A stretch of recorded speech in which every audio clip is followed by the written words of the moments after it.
Amados hermanos, en esta mañana una vez más estamos aquí para poder compartir la palabra de Dios, pero antes de esto queremos extender los saludos extensivos a cada uno de nuestros hermanos que en esta mañana nos están viendo, desde aquí de la iglesia local de Crucero, que está ubicado en la zona norte de Crucero.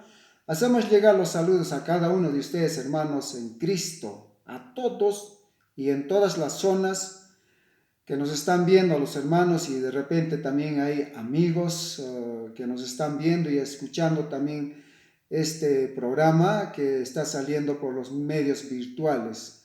Saludarlos, que tengamos un bonito día en esta mañana en el nombre de nuestro Señor Jesucristo. Bueno, una vez más quiero compartir la palabra de Dios y en esta vez vamos a ver la palabra de Dios, qué es lo que nos quiere decir, ¿no? En el libro de Jeremías, capítulo 31, versículo 31 al 34. La palabra de Dios dice así, que lo voy a dar lectura en el nombre del Padre, del Hijo y del Espíritu Santo. Dice así: He aquí que vienen días, dice Jehová, en los cuales haré nuevo pacto con la casa de Israel y con la casa de Judá. No como el pacto que hice con sus padres el día que tomé su mano para sacarlos de la tierra de Egipto, porque ellos invalidaron mi pacto, aunque fui yo un marido para ellos, dice Jehová.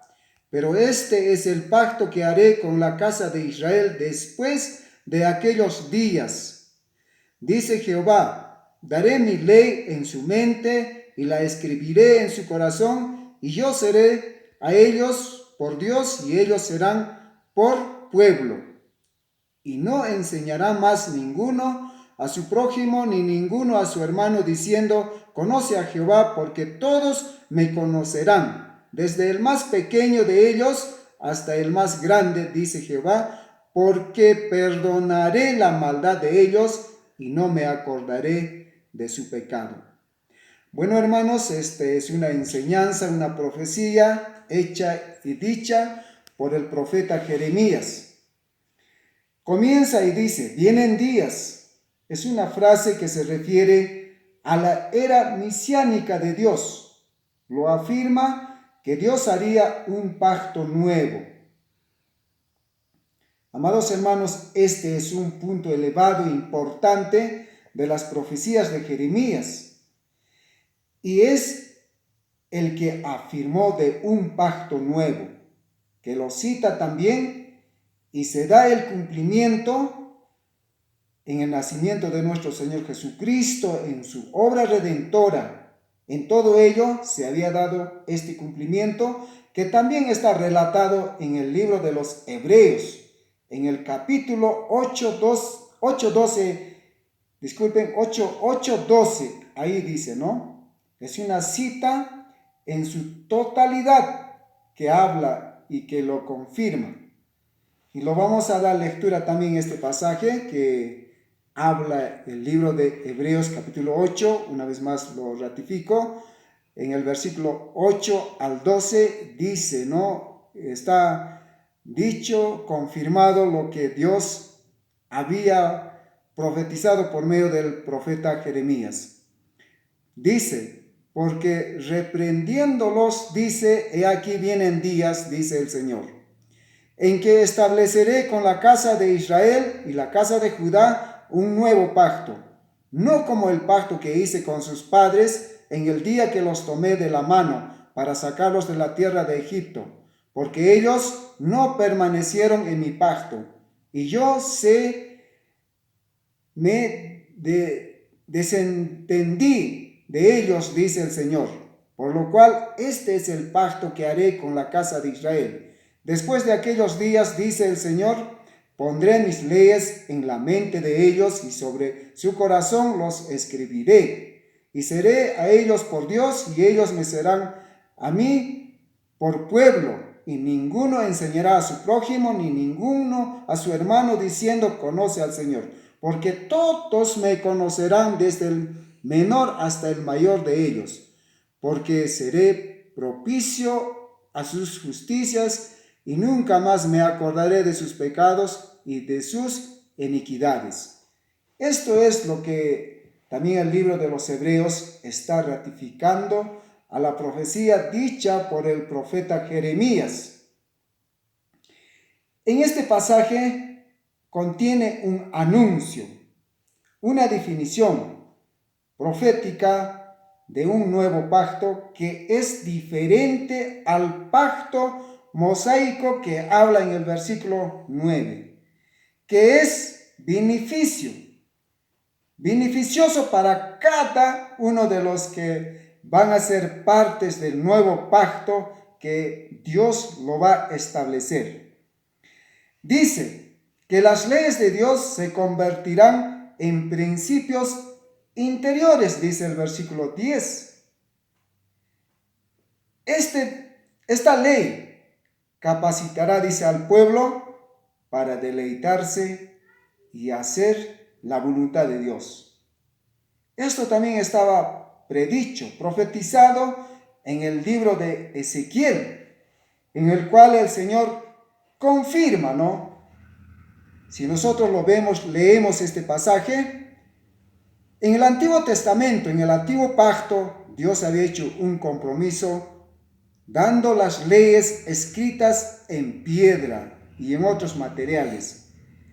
Pero lo que confirma aquí y lo que está profetizado también, dice que un día el Señor iba a escribir en el interior de nuestros corazones, poner sus leyes, y estos serían los principios interiores de cada uno. Y estos principios interiores capacitaría al pueblo de Dios para que ellos puedan deleitarse en hacer la voluntad de Dios. En otra parte de la palabra de Dios, en la carta a los Romanos, también habla de esto en el capítulo 8, y en sus versículos 2 al 4, también dice lo siguiente, y lo vamos a ver. El Señor dice: porque la ley del Espíritu de vida en Cristo Jesús me ha librado de la ley del pecado y de la muerte. Porque lo que era imposible para la ley, por cuanto era débil por la carne, Dios, enviando a su Hijo en semejanza de carne de pecado, y a causa del pecado condenó al pecado en la carne, para que la justicia de la ley se cumpliese en nosotros, que no andamos conforme a la carne, sino conforme al Espíritu. Amados hermanos, el cumplimiento de esto se ha dado en el día del Pentecostés, cuando Dios cumple y cuando Jesús pide al Padre. Dios cumple enviando a su Santo Espíritu, y este Espíritu ha sido recibido por todos los creyentes. Vemos en el libro de los Hechos, en el capítulo 1, versículo 8, en donde el Señor Jesucristo promete y dice a sus discípulos que cuando ellos van a recibir al Espíritu, recibirán el poder y serán testigos en todo lugar, dice, ¿no? Empezando de casa, como se dice, salir a los vecinos, luego llegar a otros pueblos y finalmente hasta lo último del mundo, dice. Entonces, ahí es donde inicia el nuevo pacto, cuando Dios cumple todo lo prometido, todo lo que aún Jeremías había profetizado. Hermanos, así se da inicio entonces el nuevo pacto. También nos dice que existirá una profunda revelación entre Dios y su pueblo. Esto lo está confirmando el versículo 10 del libro de Hebreos. Luego también dice: desaparecerá para siempre el olvido de Dios, que lo dice el versículo 11. O sea, Dios nunca más va a dejar al olvido a su pueblo. Al contrario, nosotros, la humanidad, a veces nosotros nos olvidamos, pero Dios dice, nunca va a olvidar de los que creen y confían en Él. Bien, amados hermanos, vamos a ver otros dos aspectos más, que dice también, el perdón de Dios de nuestros pecados será una realidad eterna, que esto también lo confirma el versículo 12. Y todo esto, amados hermanos, ya ha sido cumplido, como ya dije a un inicio, con la obra redentora de nuestro Señor Jesucristo y confirmado con la venida del Santo Espíritu. De esta manera, hermanos, ha empezado y se ha dado cumplimiento las profecías del profeta Jeremías, dándose en su totalidad el cumplimiento confirmado y profetizado de este profeta. Amados hermanos, en esta mañana, esto es lo que quiero compartir. Para nosotros en estos días, la obra redentora de Cristo lo ha cumplido todo. Y solamente nosotros tenemos que someternos a deleitarnos en su buena voluntad, cumpliendo, llevando, predicando, dando a conocer acerca de este hecho, de esta obra redentora que nuestro Señor Jesucristo lo ha confirmado, lo ha ratificado y lo ha sellado. Eso nos da la garantía, la seguridad de que nosotros tenemos que someternos a su voluntad, y someterse a su voluntad es darnos por íntegros en el servicio del Señor, predicando su palabra, cumpliendo, así tal como los apóstoles lo habían recibido, ese mandato de llevar las buenas noticias a todo lugar. Solo esto en esta mañana quiero compartir. Que Dios los bendiga y muchos saludos para todos mis hermanos que nos están viendo y escuchando en esta mañana, y que Dios pueda bendecir su palabra. Muchas gracias. Amén.